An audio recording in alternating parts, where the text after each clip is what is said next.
everyone. Welcome to Animator's Breakfast. This is a podcast where I'm very lucky to speak to different people that work in the animation industry about shows or movies or any kind of animated work that really inspired them. And today, I can't believe my eyes. I'm looking at his picture on a screen here, blowing my mind. But I've got Tony Bancroft. Hi, Tony. How are you? Hey, Cole. Thanks for having me. I appreciate it. Listen, thank you. I've got to say, it was a long shot reaching out to you. Oh, you wrote me in. I got to say, Cole, you said something about, let's talk about one of your favorite animators. And I was like, oh, Freddie Moore? Yeah. Straight in, bam, with your topic. Yeah, tell us a bit more about Freddie. Yeah, I don't know if you had some more preamble before this, but no, not at all. Yeah. I don't know. You know, I think every animator has their favorite kind of icon that they look up to in the animation world. And for me, when I was a real young junior animator at Disney, just starting out, came out of Cal Arts. My twin brother Tom and I both went to Cal Arts, graduated.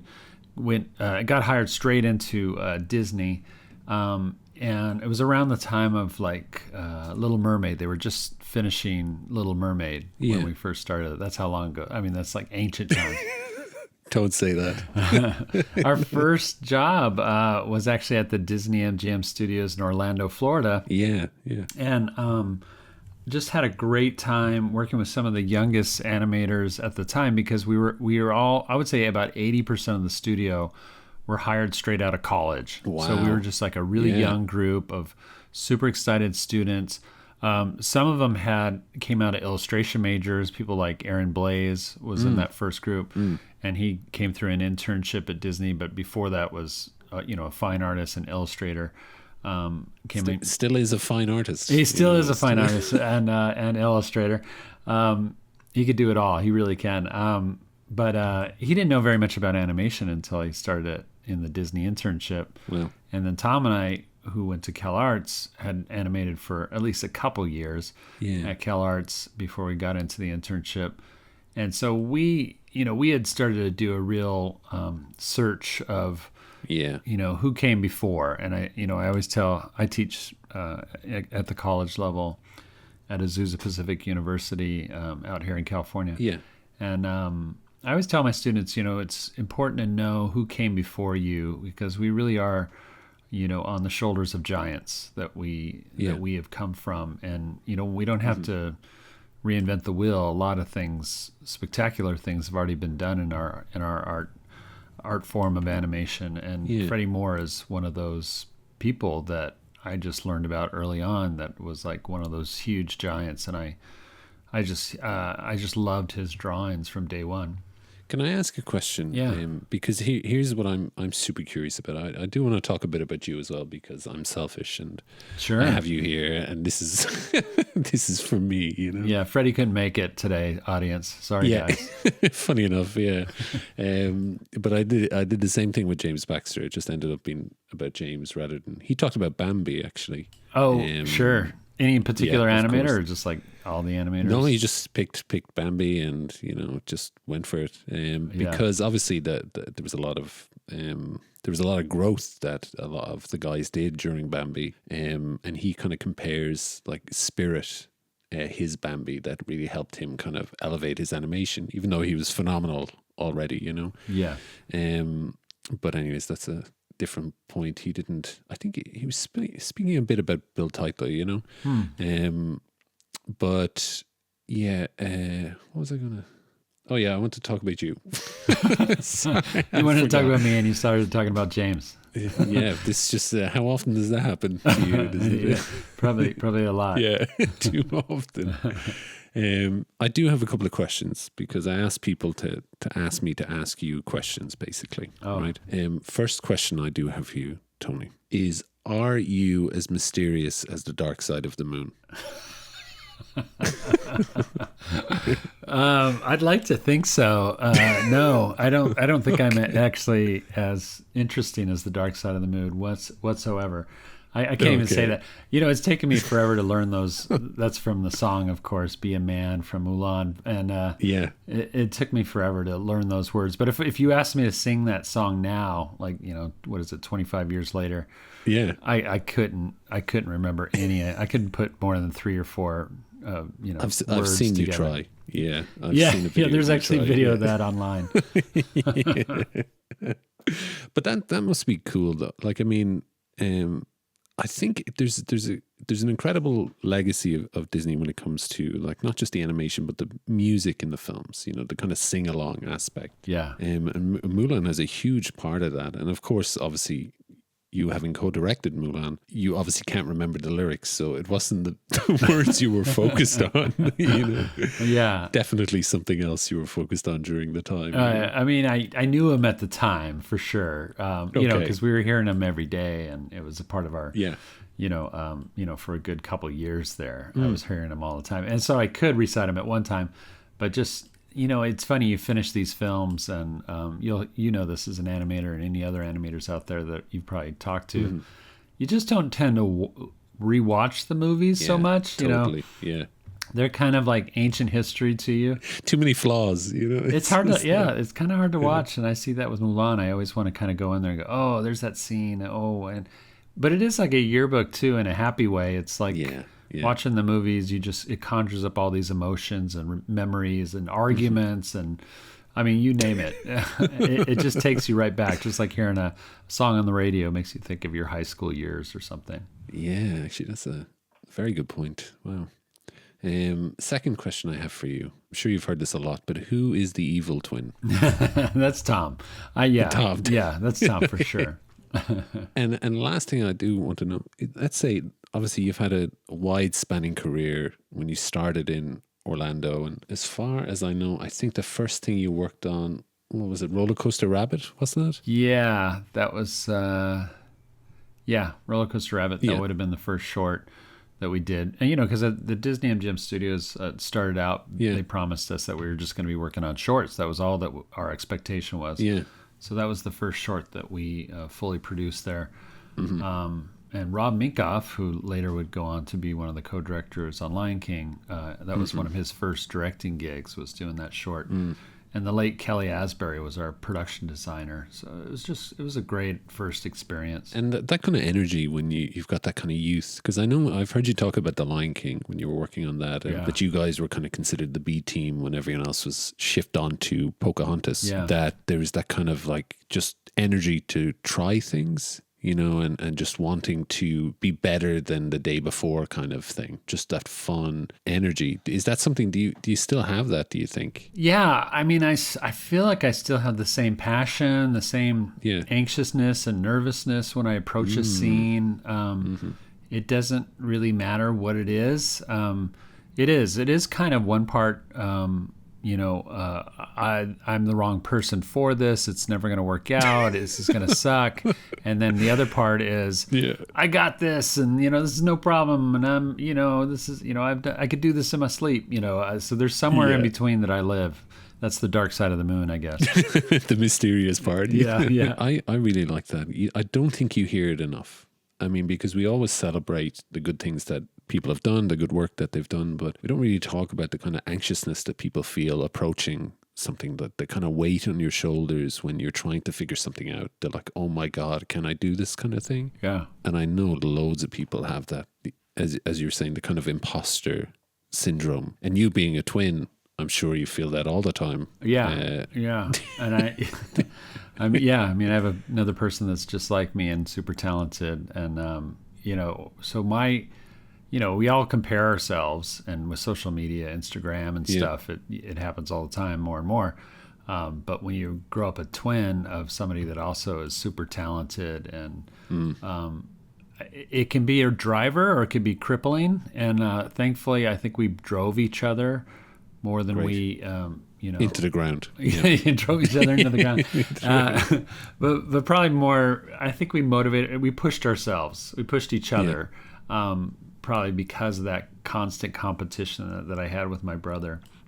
And so I credit him for, a lot in my younger years as being kind of the first inspiration out there. And then I started learning about other artists. Before it literally started with Tom and I, and we didn't really know anything about what we were doing or what art was. And then as we grew up, we started doing more research, and the world just expanded tremendously once we started digging into books and things like that, learning about other artists that were out there that we started to idolize. I know originally you guys wanted to draw comics. Yeah, comic strips, yeah. I know a lot of Fred Moore's early work was kind of comic based as well. Is the reason why you kind of latched onto Fred Moore, is there like a parallel that you saw in regards to early life, or is it just you appreciated his artwork so much and the like process? Like, what was it that drew you?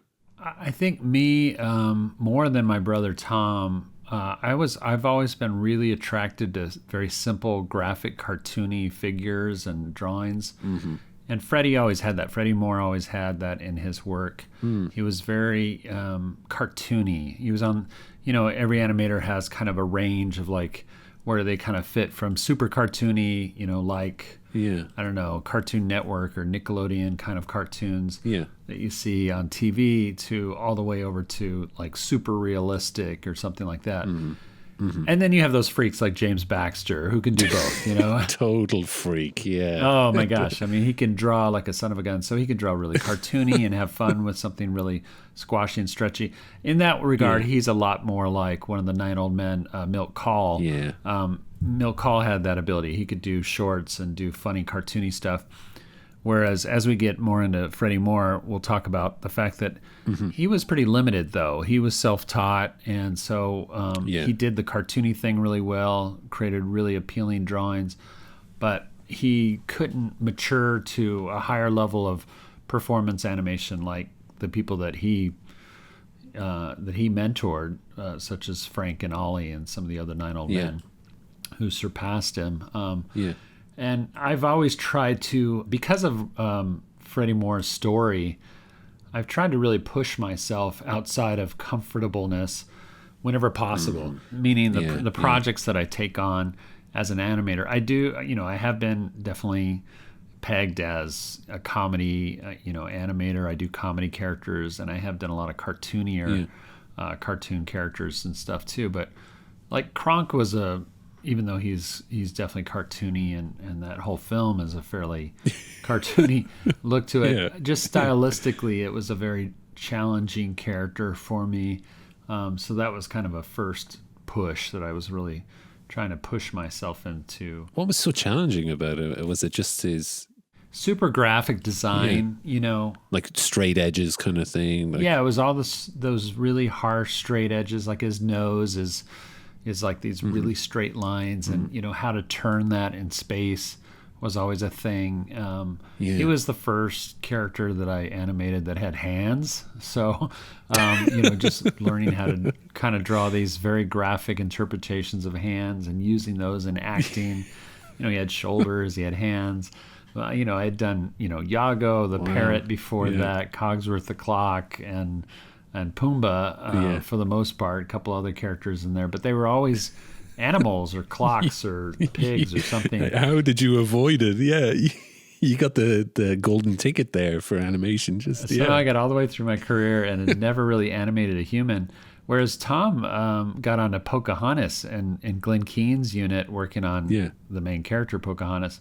That really stretched him, and there was some jealousy there from me, I think, when he was working on Pocahontas, because I thought, wow, he's like really an animator now. There's something about that challenge of really more hyper realistic drawing, yet still stylized, but very sculptural approach that was so classic Disney in a lot of ways, where I felt like at that point anyway, I hadn't really bit off all of that, and I felt like I was still more kind of a cartoony guy, and to this day I would say Tom, and he knows this too, but he draws human figures far better than I do. He started Mermaid, so he draws beautiful girls and stuff like that. And in that way, he's like Freddie Moore too, because Freddie had that side of him where he could do super cartoony, but then he did his cartoony girls that were really, really popular. Yeah, very elegant. Yeah. You can almost see the single line Yeah. drawn through them, from like a life drawing perspective. I gotta say though, Kronk nailed it 100%. Like, I mean, if there's some characters that have never been not popular, I think Kronk is one of them. And some of the scenes, like, I know Emperor's New Groove had its troubles in production and it's a whole different story, but Yeah.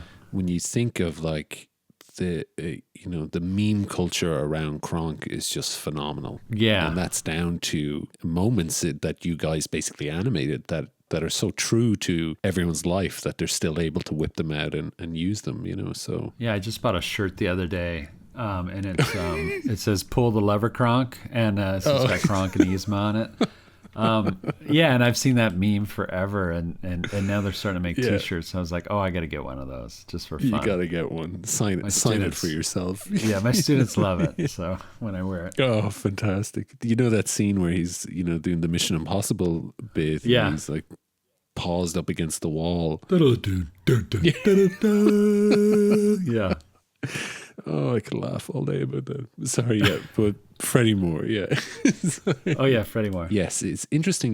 When you were talking about, and I know you said Frank and Ollie, but when you were talking about Freddie Moore, like one big thing, part of his characters was appeal, and I know they attributed a lot of that principle to him and the kind of appeal that he was able to bring to characters. Specifically, I know, like, most famously, he redesigned Mickey Mouse, which is a huge thing to take the mascot of a burgeoning empire and just throw out all the old rules, Yeah, for sure. I mean, his work on Brave Little Tailor. I almost said Brave Little Toaster. Brave Little Tailor. Wasn't around for that. He couldn't make that one either. And he was like the mentor to Ollie Johnson, who famously did one of the really cool scenes, a really nice performance scene of Mickey Mouse. So I think that's starting, and this is back in I think that was released in 1938 or 37, somewhere 38, in there. yeah. And that was the start of the younger generation getting their start. Frank worked on that film, and Ollie worked on that film. Ollie, I think, was a little bit more ahead than Frank. And Milt Kahl and some of the other guys worked on that. Yeah. Short. But Freddie was like the big supervisor and the main animator. He was the star. And that was the pie-eyed Mickey, the one that doesn't really have pupils and stuff. Or his only pupils, I guess. Yeah. And then it was the 1938. It was soon after that for Fantasia, Sorcerer's Apprentice, that Freddie redesigned Mickey to have the pupils, because Walt's thing was he wanted to really push the performance animation and bring it to the next level, and felt like to have the full eyeball so that subtler movements of eye direction and changes in eye direction could be recorded easier or expressed easier in the drawings. So that 1938 model sheet, though, by Freddie Moore is one of my all-time favorites. And I have a copy of it by my desk. I always keep that really close by, of Mickey Mouse. Yeah. It's in a chest, locked up tight. It's a copy, not the original, obviously. But okay. yeah. But it's a nice stat version, or not a Xerox copy version, but it's like a stat, which was like the original copy way of making those things. And I've had it for years, and that I just always look back at that as like the quintessential appealing model sheet, and certainly the one and only Mickey Mouse. Mickey's been changed over the years, but they still go by, most people still go by that 1938 version of Mickey that Freddie Moore did. When you said you arrived at Orlando and you were thinking about looking at what had come before, because they'd all done it already, so it's best to learn from the masters. I know James Waxter said that in Burbank they had the morgue. Yeah. Grim and beautiful name, where all the old drawings were. Did you have access to anything like that in Orlando, or did you have to wait until you were in Burbank? Or we didn't have anything like that in Orlando. The closest thing we had was Mark Henn, who was our mentor and kind of old guy of animation. But he had gone to the morgue so many times when he was younger.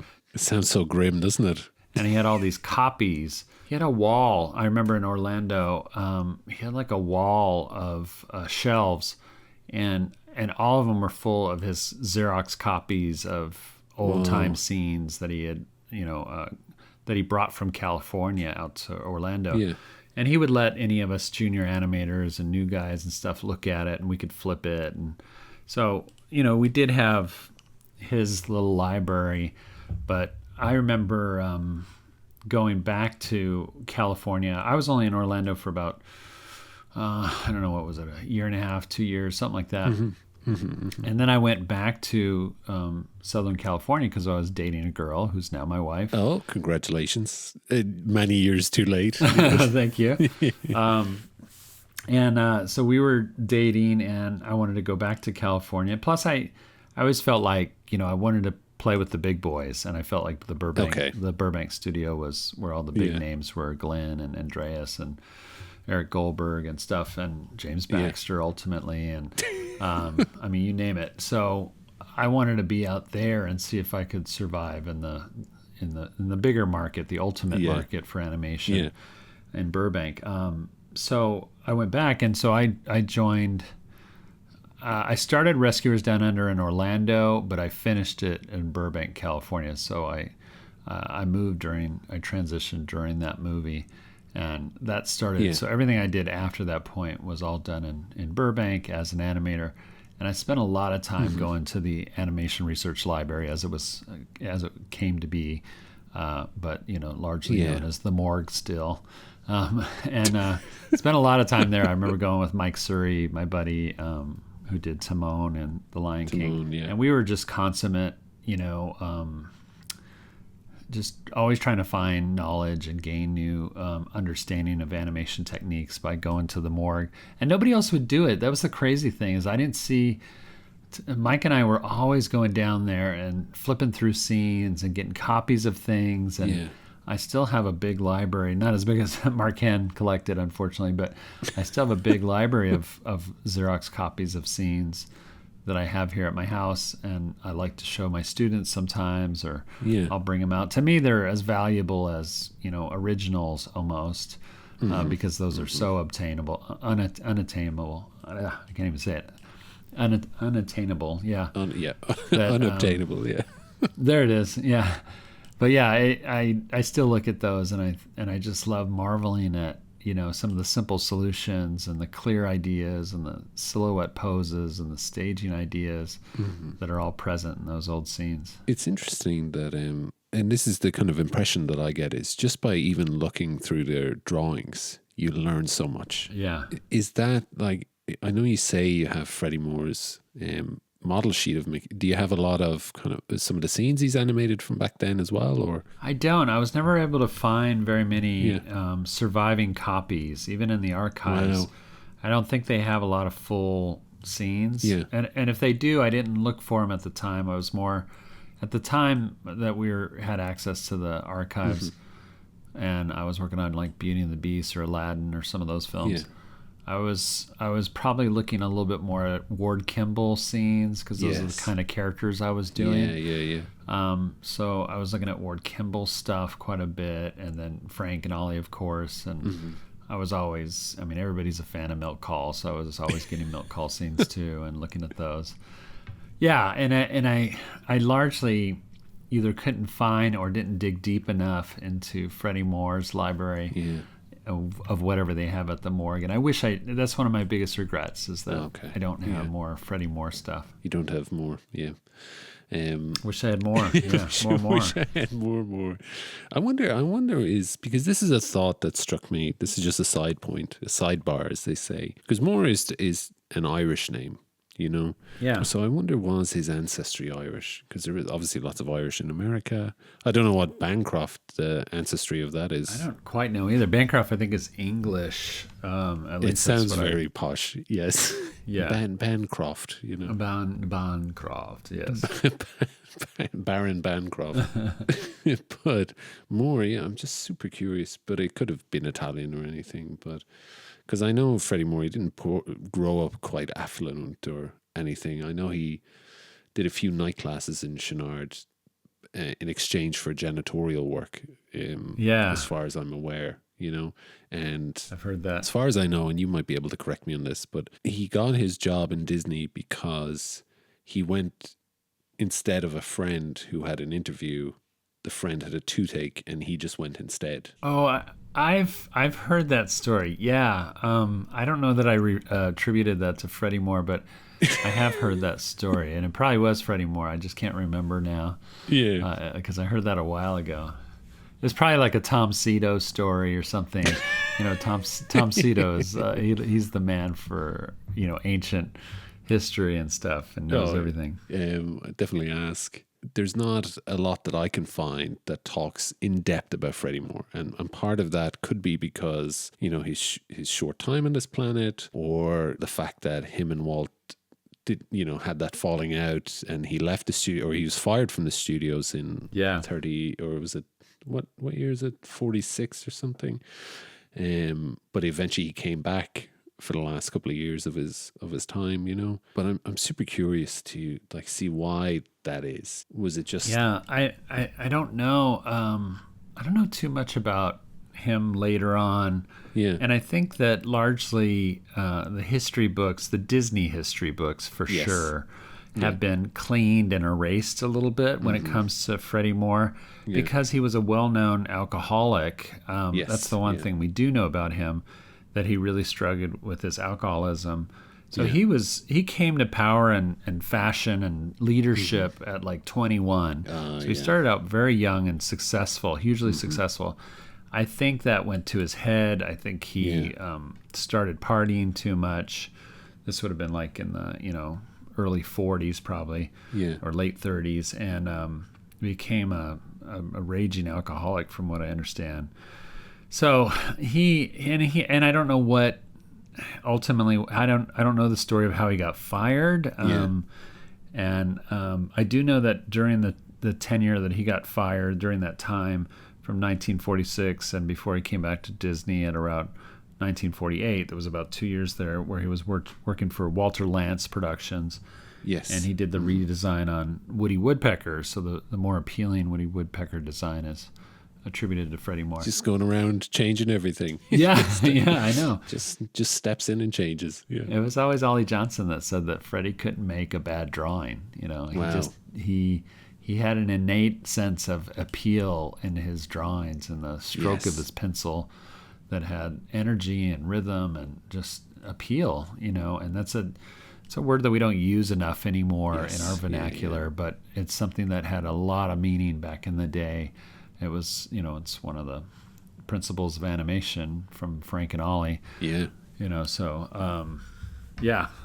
Freddie was the king, and I think that just went to his head. He probably had other issues too. I think there's a lot of speculation, and I don't know. I would like to dive a little deeper into that. I guess I have an odd curiosity and all that. I don't know. I don't know if he was a good guy to women. I think he was a bit of a womanizer. I mean, the sexy drawings that he did. And exactly. Yeah. I mean, you can kind of get that sense of, he had a very pure idea of what a woman should look like. That came through in his drawings. So definitely love them. In what capacity? I'm not sure. Yeah. I'm pretty jealous of the guys that he hung out with. Ward Kimball, who was one of the main, 9 Old Men. Yeah. And Walt Kelly, who later went on to leave Disney to start Pogo, the comic strip Pogo. Yes. Yeah. But that that threesome of Ward and Walt Kelly and Freddie Moore, they must have been a laugh riot. I mean, I can only imagine the kind of fun that they had. Yeah, totally. And maybe it was that craziness that led to Freddie getting out of control. I don't know, but he died at he was only 41 years old when he died in 1948, and it was. The thing that I've seen about his death on Wikipedia is that he died in an auto accident, and they say it's his wife was driving the car. I had always heard that he was drunk. He was drunk driving. But in Wikipedia, it says, and I don't know how true it is, it's Wikipedia. It's Wikipedia, but it says that his wife was making a U-turn on a fairly busy street, and they got hit. Now, I think she survived, but he died the next day in the hospital. Yeah. Like a brain hemorrhage or something like that. So he must have hit his head really hard. But yeah, very, very sad. And she could have been driving because he was drunk too, though. I mean, maybe, yeah. I think they came from a party or a get together. It says in Wikipedia that it had something to do with a football game with the Disney crew, and I'm sure there was libations happening there, and if he was already a raging alcoholic, I'm sure he got carried away. And she probably had to drive him home, I know I asked originally about kind of parallels to your life. It's kind of similar to, your own death recently. Wasn't that attributed to a car crash? Yeah. For those that don't know, you're speaking about on Instagram. Somebody impersonated my wife actually and started an Instagram account under her name, and then put out an announcement about my funeral that now is past. I'm happy to say my funeral passed, and I'm still here. That I had died in a car crash or something like that, and that was crazy. Well, congratulations on surviving your death. Yeah. Thank you. I mean, how surreal must that be to wake up and find your own death has been announced? It was very surreal. My daughter was the one that discovered it because she was actually tagged in it. So even though they had created this account, they tagged like my church was in it, and the address was right, the church that I go to, and that's where the ceremony was going to happen, and my some family members were in it, tagged, and including my wife. And so, I don't like that kind of that's so invasive. That's invasion of privacy, and it's not a funny gag really. It's just too bizarre. Yeah. But I hear it happens, and somehow, for some reason, somebody picked a little known animator to say that I died. I can't imagine there was, I did get a lot of good responses. People were happy to know that I hadn't really died. Yeah, so that of was course, good. Totally. I mean, I was happy as well. Yeah, of course. Thank you, You're very welcome. But yeah, I know I'm laughing about it, but if it is offensive, I do apologize. I just think it's kind of... It wasn't to me. It was to my wife. She took it harder than I did. Yeah. Because they had kind of taken her name and said it was from her and stuff. And totally, yeah. She didn't like that. I'm on social media all over the place that I don't really take anything too personal, and it didn't really. I thought it was kind of funny actually the morning of, and then I was like, just like, hold on. It's a little disturbing though how much of it is accurate in the report. Bizarre. I know. Like I've read your book about directing animation, which is super incredibly helpful. Like there's. Thank you. You're very welcome. But I mean, I should thank you because there's some incredible wisdom in that I think is definitely worth meditating on more and more. The more that I think about, there is a line in it that I've always remembered, it stuck with me, is that like the director serves the crew, rather than the other way around. And like how hard it is to learn that lesson to get there, that you're not someone yelling behind them and, whipping them with sticks or anything and basically saying that you serve my vision, demanding that. Rather, you're kind of switching it around and saying, let me do everything. So I can only imagine how tough it was then for, someone like Freddie Moore, 21 years old, to be suddenly in charge of super popular things. Like, they're very popular of the time. Oh, yeah. Yeah, he was the Mickey guy. When Mickey was like the main thing at the studio and the thing that was paying everybody's bills, and paying their paychecks. It was an incredible time to be looked at. Probably he was probably the highest paid, probably the most successful, Walt special guy, at least for a time there. Yeah. And then they started doing features and things started changing pretty quickly for him. Mm-hmm. And I think that must have been really emotionally difficult for him to handle. They say it's harder to fall than it is to rise. And I think there's a lot of truth to that. Totally. Yeah. And so, it was already probably a lot for him to take on, at 21, to be rising in fame and popularity and success and all that kind of stuff. money, I'm sure it was all there for him. But then to turn around and within a couple years really probably not be, given the same kind of opportunities and scenes, and he's not in charge anymore. And some of the guys that he trained are all going above him now and taking on more and more responsibility. And now he's working for those guys that he helped train. He's under them, which happened on Dumbo and stuff like that. And he was his own worst enemy in it, because he started drinking and I'm sure, not doing as good a job and not showing up and, sleeping probably at the desk. And, there's a lot of speculation about how things probably went for him. And you can imagine being an alcoholic that, he just was spiraling. It's very sad. I did read that Ward Kimball used to finish his scenes, like help him out. Yeah, I bet. I bet he did. I mean, they were friends. So that's what a friend would do. Yeah, absolutely. How did you find that then? Because you kind of rose very quickly through the ranks as well. Thankfully, I was not into alcohol. I guess. Thankfully. Yeah, I mean, Mulan was. I did. I was probably one of the youngest supervising animators, like on Lion King. Yeah. Although Aaron Blaise was on that film too, and he was a little bit younger than me, and he was in charge of young Nala. But I certainly had a bigger character, I guess, with Pumbaa. Yeah, I mean, and that was, one of the most exciting times in my life. Totally. I still look at that as being a really trippy, wonderful experience that just seems as surreal to me today as it did back then. Mm-hmm. I guess the way I got through that kind of thing and got through those opportunities was that I never really connected. I felt like we were doing something else. We were doing some new form of Disney animation instead of like wrapping yourself around the fact that there was this, almost, 80 years of experience and tradition that came before with people like Freddie Moore, and that I was doing all the same kinds of things that those guys that I grew up learning about had done, at an early age too. I couldn't wrap my head. That was too big. That was too that'd cripple too you. Crazy to think about.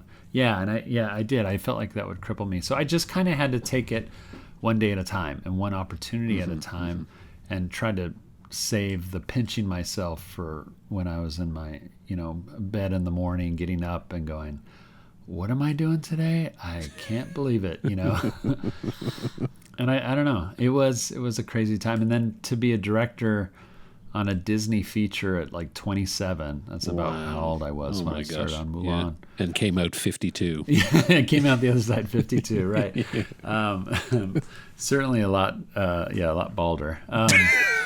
But yeah, it was, and to be the hardest thing, and I talk about this in the book, which I'm sure if you've read it, you've heard, is that I went from being, this, what I thought of as like a young animator and all this kind of stuff to, in Florida particularly, that's where I got my start. And then 5 years later, I'm coming back to Florida as everybody's boss. So all the people like Mark Henn that I studied under, that it was like my mentor and did cleanup for, cleanup animation for and assistant work. Now I'm coming back as their boss. And that was really tough to work through and deal with. And there was a lot of, you don't gain that respect just from the title. That had to grow. And so there was a lot of dirty looks and talking behind my back. And there was people that were not happy about my return to Florida in that regard. And also, and then on top of it was my brother, my twin brother, being his boss, and I wanted to be sensitive to him. And, when I got the opportunity, when they actually asked me to co-direct the movie with Barry Cook, the first thing I did, and I did not accept immediately. I said, let me think about it over the weekend and talk to my wife and stuff, because my first thought was about Tom, about he had already been on Mulan in early development for about, I want to say 6 months at least, doing some animation tests, and he really wanted to do this new character, Mushu, and stuff. And he would show me, we would talk on the phone. He would be in Florida and I'd be in California. And he'd be telling me about this new movie, and I was like, I don't know. It sounds kind of crazy, really. It's this like warrior girl China thing. Yeah, I don't think it'll work. You'll never see me working on that. Yeah, yeah. It just seemed so serious. It was just very heavy and serious. It felt like, you know, and I had done comedy stuff, and I, you know, working on Aladdin and Beauty and the Beast, and just having, you know, raucous good time, Hakuna Matata the whole time. And then to be hearing about, you know, this Mulan character that, you know, in a very dramatic way, impersonates a man to save her father's life, and goes off into the Chinese War, and there was war and all this kind of stuff and fighting. And I thought, I don't know. Until they came to me and, you know, presented the story in a little bigger way, and I immediately connected with the heart of the story. You know, that element of a daughter doing anything for her father, or a father that loved his family so much and felt this weight and honor to protect them, that he would go off and surely die if he went off to war. And then her knowing that she would, you know, there's that whole father-daughter thing that it still gets me. And I had just had a daughter with my wife. I didn't do it myself.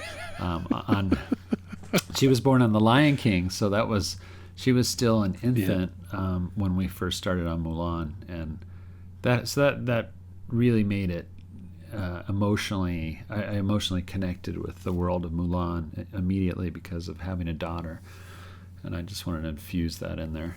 Well, you totally did. I mean, that's probably one of the biggest successes of Mulan is that relationship. Like, it's very raw and clear. Yeah. An incredible driving factor as well. But even just thinking about, like, I couldn't imagine. Well, I'm the oldest brother in my family, so I do kind of have a bit of, I say something and people listen to a degree. They're probably going to laugh at me now that if they listen to this, they don't listen to me. But you know what I mean? Like, I couldn't imagine stepping in and kind of being the boss of, you know, my brother, let alone my friends, you know, or my mentors. It just would have been crazy. Yeah, and I've said it before. I give Tom a lot of credit for how that worked out on Mulan, because I was going from meeting to meeting to meeting, and yet we'd still get together for lunch. Tom was like my best and only lunch date on a constant basis. If I wasn't in a meeting, I was like calling him up, going, "Hey, you do anything for lunch? Let's get together. Let's do something. Let's walk in the park, or let's get out you know, here." We're at the Disney Orlando, so let's. I just wanted to get away. I just every lunch, and so to be with Tom, who just thought of me as his brother, that was great. But then I would go into a meeting right after lunch, an animators meeting, and now all of a sudden I'm giving him notes and making corrections, or, you know, giving him suggestions on performance and stuff like that. So he had more of the responsibility, I think, to understand when is Tony talking as my brother, you know, as my, you know, and we're equals and it's just fun and games. And when is he, well, now I have to really listen to him as my director and understand that, you know, this is more serious, or, you know, and he did a great job of really making those transitions work, because I know I didn't put as much effort into that. I would be, you know, 1 minute talking as a brother and 1 minute talking as a director, and he translated that really well, whereas my head was kind of all over the place at that time. So I really give him a lot of credit for making that work. And you had a huge falling out. And haven't spoken we've since. Never talked again. Never talked again. The podcast is pre-recorded. That's right.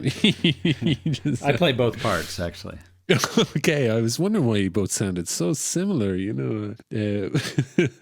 I do want to, you know, I remember we were talking about Freddie Moore girls earlier, and this is a question that I'd like to ask you. I know you kind of came into the studio just afterwards, but when he kind of designed and animated the mermaids in Peter Pan, how much of that do you think influenced then the Little Mermaid, especially Glen Keane and, you know, Ariel's design? Oh yeah. I think that was a big impact, and I'm sure Glenn, you know, looked at what Freddie did quite a bit, but he probably already knew a lot of what Freddie had done with the, you know, because he was, you know, even in Cal Arts where Glenn went and I went and a lot of animators have gone, you know, there was was always copies of Freddie Moore's model sheets and drawings that were being passed around, and other artists too. And so Glenn would have probably seen, even though there wasn't books or internet at that time that would have had those printed in there, there probably were Xeroxes that were floating around. And you know, CalArts at that time was just had a huge library of, you know, old great drawings that we could look at any time and make copies of. So Glenn probably came into Disney and therefore onto Little Mermaid with a lot of head knowledge of how to craft a pretty girl based on Freddie's kind of Disney formula for beautiful girls, because that's really what it became. It doesn't surprise me that he was asked to do the mermaids, even though I bet at the time of Peter Pan, he was so known as an alcoholic and uncontrollable that it was probably a gift, you know, in a lot of ways, where they were like, hey, can we get the old Freddie that really drew these girls that everybody loved? Can we get him to do this? You know, and I'm sure there was a lot of shaking of heads and people unsure about it, but they still gave it to him. And I do know that, you know, Ollie animated a lot of that stuff too. So I don't know if it was just design that Freddie provided or if he actually animated some of them. But yeah, I know Frank and Ollie and those guys, they well, and the centaurs, you know, of course, from Fantasia were based on Freddie's drawings, but largely done by Ollie and others, I think. So it was kind of like that, you know, let's get Freddie in here to do what he does in the way of design. But I don't know if he followed through with the animation very much. Yeah, that would make sense. It's amazing the impact that he's had on, when you talk about the kind of Disney style that kind of grew up and existed, that because I've seen videos of him draw and he is so fast. He is incredibly he cranked fast. through things.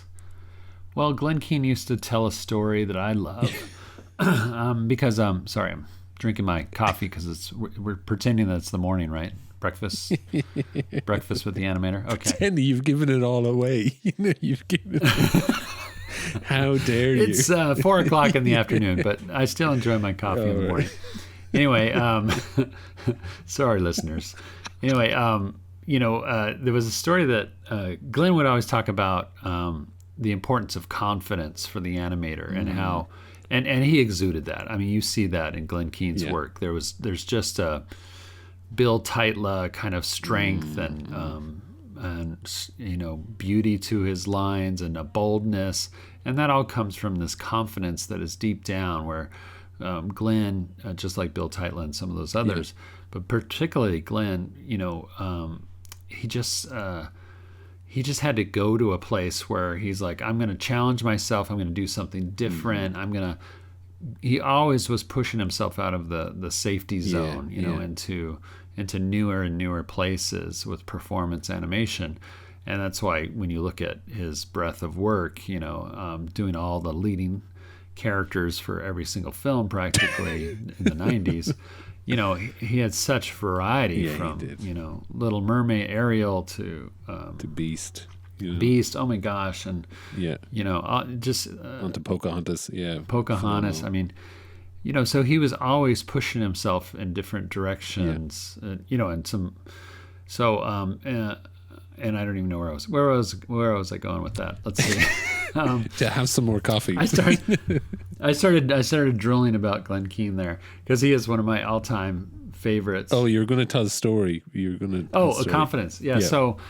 So he used to tell this story about Freddie Moore that he had heard. Now he would have heard this from Ollie Johnson, who was his mentor, and Ollie told Glenn, and Glenn told us that Freddie, when he was a young animator, but still like the top guy on Mickey or something, he would probably do a lot of liquid lunches and dawdle for like half a week or more on a scene, not start it, you know, go into the park and hanging out and just talking and laughing and talking at people's desks.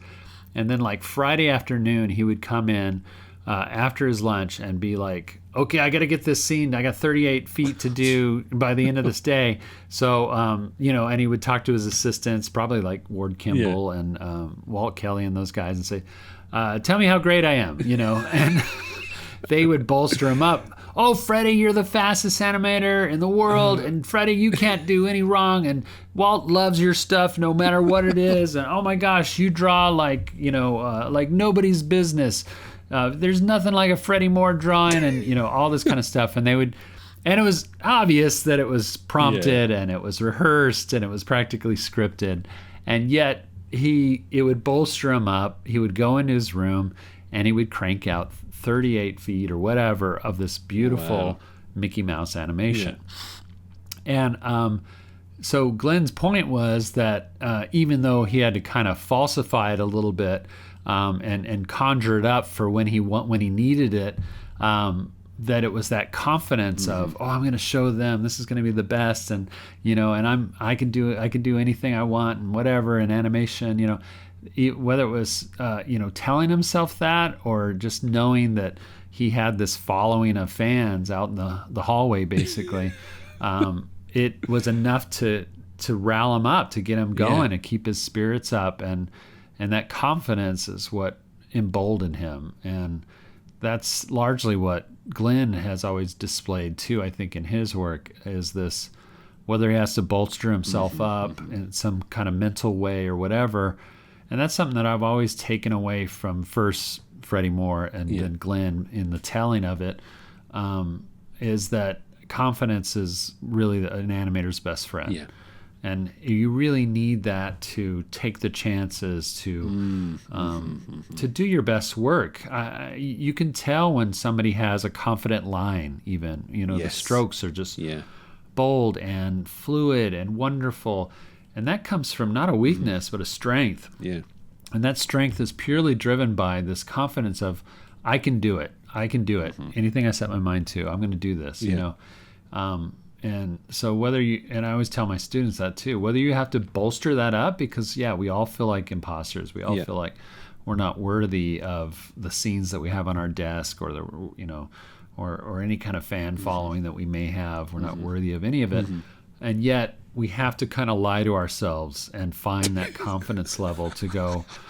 And we do it. I feel like I've been doing that my whole life. I'll sit down and I'll literally just go, okay, no negatives. I'm going to push all my own feelings and fears aside, and I'm just going to attack this. And I can do this. And the more I tell myself that, the better the drawings come out. That's such a good story. Like, it's such a good antithesis of that kind of nervousness that we talked about earlier, like, how do you push past that? Well, you can only do that yourself, really, is just to kind of flip that switch and go, you know what, I can do this. Enough of the naysaying, and let me just, I'm just going to do it, and it's going to happen. And it's done. Yeah. And before you know it, you've finished something, and you can show people your work then. Yeah. And it won't be, because I don't know any other way to achieve something great. If you don't have a confidence going into it, a boldness going into it, because otherwise you're going to come out with something that's halfway or a little sheepish or a little awkward or something like that in the performance. And that's because you weren't confident, So you do have to have a certain bit of cockiness or confidence or whatever you want to call it, I think, to embolden yourself to go past what your norms are, what you feel like your limits are. What a great lesson to I'd say leave it on. Actually, that's on that high point. Yeah, I have a Kronk drawing waiting for me that I gotta finish. Well, I hope you attack it with the confidence that you deserve. I am now. I'm gonna, because you made me feel good, Cole. So I feel like I'm gonna hit it hard now. Oh, I think you made yourself feel good, but I did. I'll take the credit. Don't worry. Talking about the old days, I'll take all the credit. That's going to lift my spirits. We'll help each other. It's that kind of old thing of like, confidence is a gift you get from someone else, really. You can kind of say that, oh, I'm proud of this drawing, but when you show it to someone else, there's usually that nervousness there, and it takes them to go, wow, this is really good, for you to go, oh my God, I can actually do this. Yeah. Because we'll never really believe ourselves Yes. that something is good. We'll only believe other people that say it's good. Yeah. And then we'll agree with them. Yeah. Oh yeah, I guess it is good. Yeah, you're totally right. Yeah. But yeah, I think you're totally right. Listen, Tony, it's been an absolute pleasure. Thank you, Cole. Well, thank you. For anyone who wants to check out Tony, which I'm sure you have, there's so many of his of his work, his films. I know recently you worked on Space Jam, the new one, and also Mary Poppins, and a plethora of Disney Renaissance, as they call it. Yeah. How do you feel being a Renaissance man? Quick question. I like it. I mean, Yeah. I just feel so blessed that I fell into animation at like kind of one of the best times in history. Who would have known, Yeah, who would have known? You're totally right. You just take the chance, the confidence. Yeah. But you can check Tony out on your Pumbaa Guy on Instagram. Pumbaa Guy on Instagram and Pumbaa Guy 1 on Twitter. Yeah. Twitter. Who got the Pumbaa Guy before you? I don't know, but there is one. Yeah. Yeah. I also have a website, www.tonybancroft.com. And also, obviously, his book, which is really fantastic, especially for anyone who is thinking about directing for animation. I think the tagline is everything you didn't learn in art school, because you don't learn that stuff. Yeah, it's just not taught. No, you don't. Yeah. Thank you so much. You're so generous with your time with everyone as well. It was really a pleasure talking to you. Thank you, Cole. More about you than Fred Moore. Yeah. But that was the Well, plan. yeah. That was He'll the be plan. jealous later. Yeah. But no, thank you, Cole, for having me on your podcast. It's a real honor. Thank you. Oh, thank you.